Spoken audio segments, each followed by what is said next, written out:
ഈ മെഷീനാണെങ്കിൽ നൂല് കോർക്കാതെയും തയ്ക്കാം എന്നുള്ള തമ്പനയിൽ കണ്ടിട്ടായിരിക്കും നിങ്ങൾ വീഡിയോയിലേക്ക് വന്നത്. ഞാൻ ഉപയോഗിക്കുന്നത് സിംഗർ മെഷീനാണ്. ഇത്തരത്തിലുള്ള അല്ലെങ്കിൽ സിംഗറോ അതുപോലെയുള്ള പവർ മെഷീൻസ് ഉപയോഗിക്കുന്ന എല്ലാവർക്കും ഇതുപോലെ എളുപ്പത്തിൽ നൂല് കോർത്ത് സ്റ്റിച്ച് ചെയ്യാനായിട്ട് പറ്റും.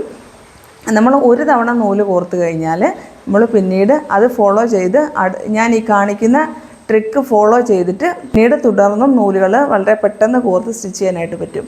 അതെങ്ങനെയാണ് ചെയ്യുന്നത് നമുക്ക് നോക്കാം. ഇവിടെ ഓൾറെഡി നമ്മൾ സ്റ്റിച്ച് ചെയ്യാനായിട്ട് നമ്മൾ ആദ്യം ഒരു നൂല് കോർത്ത് ഇട്ടുണ്ട്. ഇവിടെയും ബോബനിലേക്ക് നൂല് ചുറ്റാനായിട്ട് അതുപോലെ തന്നെ ഒരു നൂല് കോർത്ത് വെച്ചിട്ടുണ്ട്. ഈ നൂല് നമ്മൾ ഒരു നൂല് ചുറ്റിയതിന് ശേഷം ഇതിലിരിക്കുന്ന നൂലെടുത്ത് അതിലേക്ക് ഇട്ടിട്ടായിരിക്കും സ്റ്റിച്ച് ചെയ്യുന്നത്.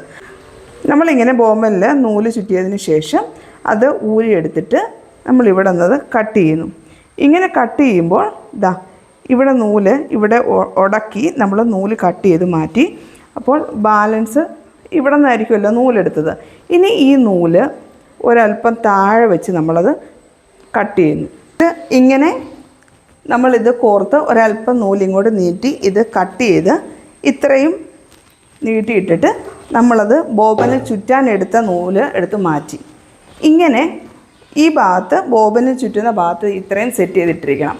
ഇനി അടുത്ത കളർ നമ്മൾ നൂല് കോർക്കാൻ നേരം നമ്മൾ ഇതിൻ്റെ നൂലെടുത്ത് ഇതിലേക്ക് വെച്ച് ഒന്ന് ജസ്റ്റ് കെട്ടിട്ട് കൊടുക്കുന്നു.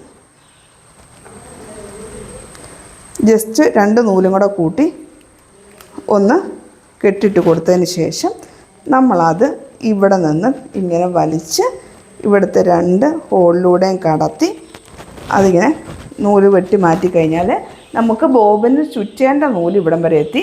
ഇനി അടുത്തത് നമ്മൾ ബോബൻ എടുത്തേച്ച് നമ്മളതിലേക്ക് ചുറ്റി ഇതിൽ വെച്ച് കൊടുത്താൽ മതി. ഇങ്ങനെയാണ് ബോബനിൽ നൂല് ചുറ്റാനായിട്ടുള്ള ട്രിക്ക്.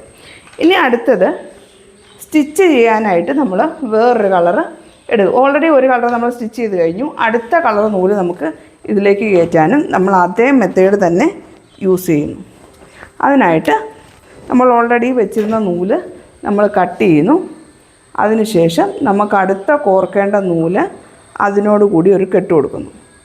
ഒരു തവണ കെട്ടിയാൽ മതിയേ. ഇങ്ങനെ ഒന്ന് കെട്ടിട്ട് കൊടുക്കുന്നു. എന്നിട്ട്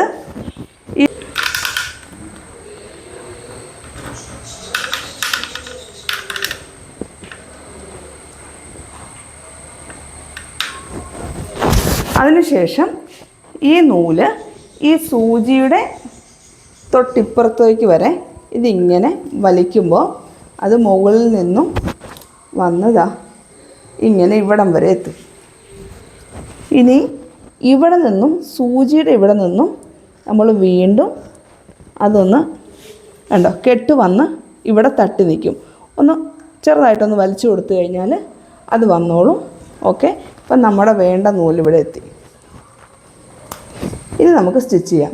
ഇങ്ങനെ എത്രയും പണിയേ ഉള്ളൂ. അല്ലാതെ ഇങ്ങനെ ഓരോ തവണ നൂല് മാറുമ്പോഴും ഓരോ ഹോളിലൂടെ ഇങ്ങനെ കടത്തി നമ്മൾ ബുദ്ധിമുട്ടണ്ട. സൂചിയിലാണെങ്കിലും നമുക്ക് ബുദ്ധിമുട്ടായിരിക്കും ഓരോ തവണയും നൂല് കോർക്കാനായിട്ട്. ഇത് ഒരു തവണ നൂല് കോർത്താൽ തന്നെ നമ്മൾ പൊട്ടാതെ സൂക്ഷിച്ചു കഴിഞ്ഞാൽ ഇത് കറക്റ്റായിട്ട് നമുക്ക് ചെയ്യാൻ പറ്റും. നമ്മുടെ പണി വളരെ എളുപ്പമായിട്ട് നമുക്ക് ചെയ്യാനും പറ്റും. അതുപോലെ പവർ മെഷീൻസ് ഉള്ളവർ ഇനി തുടർന്ന് സ്റ്റിച്ച് ചെയ്യുമ്പോൾ ഈ ട്രിക്ക് യൂസ് ചെയ്തിട്ട് നിങ്ങൾക്ക് വളരെ എളുപ്പത്തിൽ നൂല് കോർക്കാനായിട്ട് പറ്റും.